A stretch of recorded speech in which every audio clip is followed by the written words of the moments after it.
Chapitre 20. Le bataillon de reconnaissance a été anéanti. Assis au centre de la table semi-circulaire de la salle de réunion du quartier général de la Guilde, Heathcliff nous annonça cette terrible nouvelle.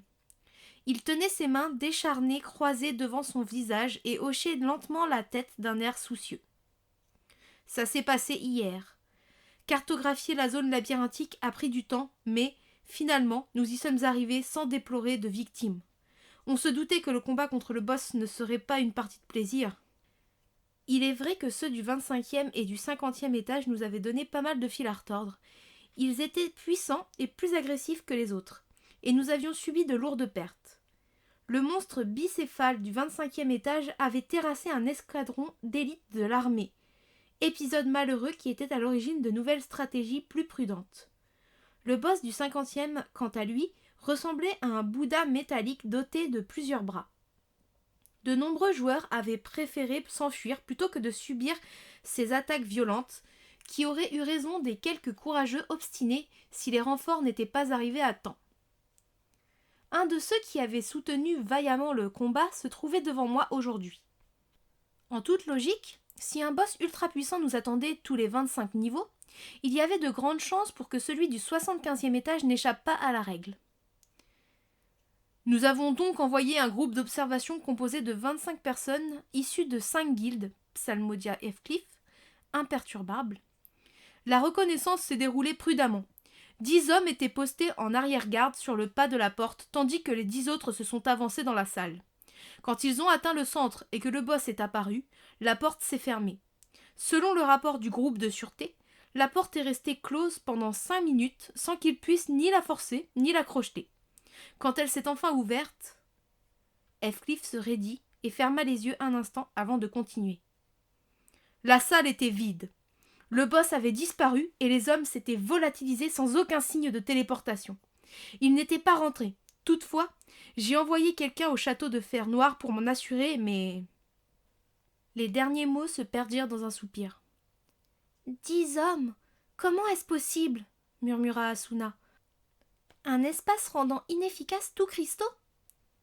C'est la seule explication, admit Heathcliff. D'après ton rapport, sous-chef Asuna, c'était la même configuration au 74e étage. Il apparaît donc que c'est désormais le cas pour chaque salle de boss. Bon sang ! Sans échappatoire, point de survie. Ne pas mourir était la condition sine qua non pour terminer le jeu. Et l'on ne pouvait finir le jeu sans vaincre les boss. C'est réellement devenu le jeu de la mort.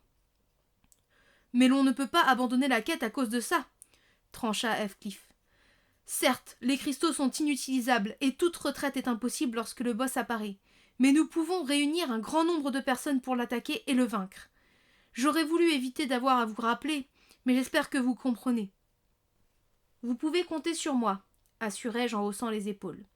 Mais la sécurité d'Asuna restera ma priorité. En cas de danger, je la protégerai avant tous les autres.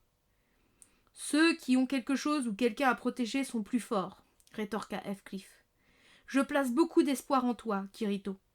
L'offensive aura lieu dans 3 heures. Rejoignez les 30 autres à 13 heures au portail de téléportation de Coligna. Vous pouvez disposer. Le chevalier se leva et quitta la pièce suivi de ses subordonnés. On a 3 heures, qu'est-ce qu'on fait ? Demanda Asuna en s'asseyant sur l'imposant bureau d'acier. Je la regardai en silence, son corps fin vêtu de son uniforme, ses longs cheveux soyeux, ses magnifiques yeux noisettes. Elle était belle comme une pierre précieuse. « Quoi ? Qu'y a-t-il » me lança-t-elle en rougissant légèrement. Asuna. « Quoi à la fin ?»« S'il te plaît, écoute-moi sans t'énerver.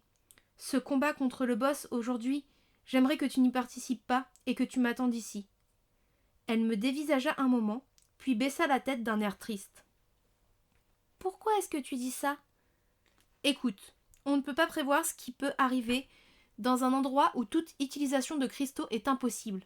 J'ai peur, pour toi. »« Alors, tu préfères que je t'attende sagement ici pendant que tu seras face au danger ?» Elle s'avança vers moi d'un pas décidé. Je devinai dans son regard une passion violente qui illuminait ses iris.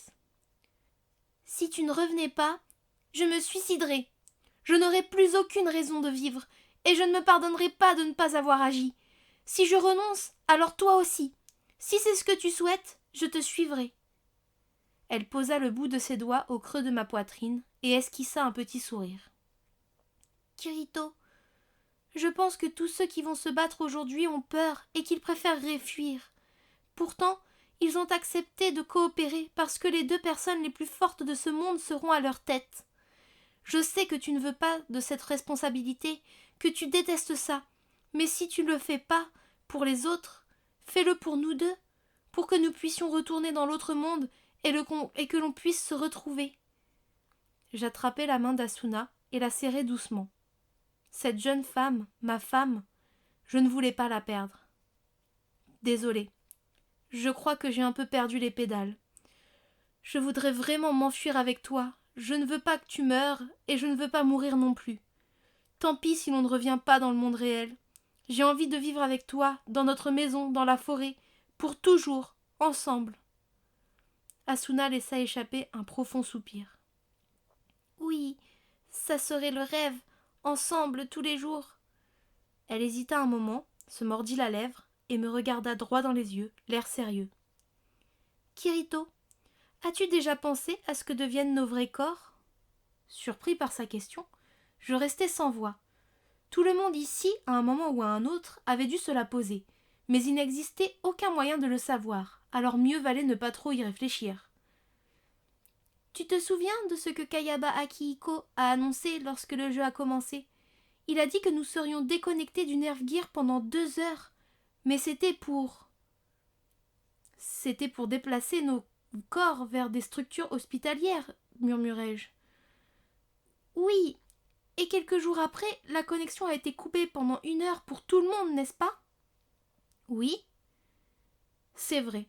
J'avais vu le message de déconnexion et je m'étais même demandé si je n'allais pas mourir le cerveau grillé. C'est pendant ce laps de temps qu'ils ont acheminé les corps des joueurs dans les divers hôpitaux avant de nous reconnecter. Oui, sûrement. Je doute que l'on puisse nous maintenir en vie ainsi durant de longues années. Une peur incontrôlée m'envahit, comme si mon corps était en train de disparaître. J'agrippai Asuna et la serrai dans mes bras. Tu veux dire qu'il y a une limite de temps ? Que l'on finisse le jeu ou pas ? Oui, et elle sera différente selon les joueurs. Je n'en avais jamais parlé avant parce que je sais que c'est un sujet tabou ici. Avec toi, c'est différent. Je veux pouvoir te fréquenter normalement, t'épouser vraiment et vieillir avec toi. C'est pourquoi... » Étouffant un sanglot, elle enfouit son visage contre ma poitrine et laissa couler ses larmes. Je lui caressai le dos et je terminai la phrase à sa place. C'est pourquoi nous devons nous battre. Ma peur n'avait pas disparu. Mais comment abandonner maintenant, alors qu'Asuna essayait désespérément de ne pas craquer et tentait de franchir tous les obstacles pour nous assurer un avenir ? Ça irait, oui, tout irait bien tant que nous resterions ensemble. Comme pour chasser le désagréable sentiment qui m'envahissait, je resserrai mon étreinte autour du corps frêle d'Asuna.